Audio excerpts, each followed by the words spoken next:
ଦୋଳ ଉତ୍ସବ ଦ୍ୱିତୀୟ ସନ୍ଧ୍ୟାରେ ସାଂସ୍କୃତିକ କାର୍ଯ୍ୟକ୍ରମ ପରିବେଷଣ।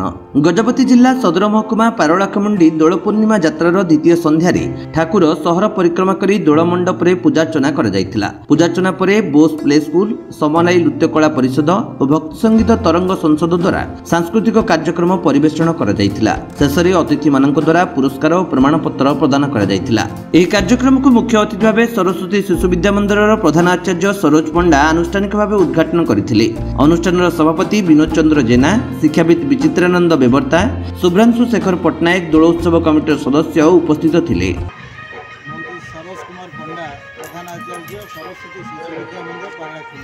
कौन कहे आज दोल उत्सव द्वितीय दिन कार्यक्रम कौन रही कौन कहे दलबंध उन्नयन कमिटी पक्षर 21तम दल उत्सव गतकाल आरंभ यार द्वितीय दिवस अवसर में आज मुख्य अतिथि भाव जोगदेवार सौभाग्य प्राप्त है। वास्तविक यही पारला सहर में बहु वर्ष धरी राजा राजूर अमल दल उत्सव चली आसला।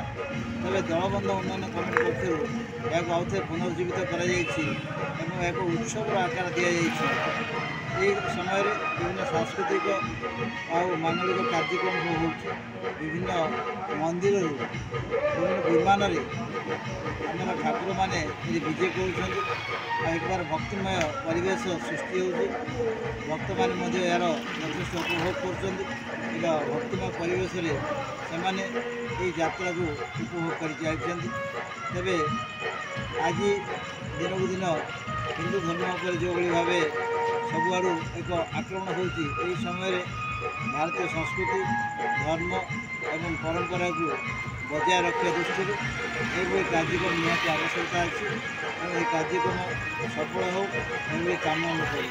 केते खुशी व्यक्त कर कार्यक्रम ये कार्यक्रम अंशग्रहण कर बेस खुशी प्रतिवर्ष ये कार्यक्रम आसे एवं मो द्वारा जहाँ भी संभव हुए आम से सहयोग करूँ कार्यक्रम जो मैंने भी मंगुआड़ अच्छा जो मैंने यार दायित्व नहीं से धन्यवाद देना चाहे ये कार्यक्रम आम पारलाखेमुंडी सहर में यार परंपरा को बजाय रखा बहुत सहयोगी। गजपति रेणुबाला बेहरा रिपोर्ट, विश्व विजयी न्यूज ओडिशा।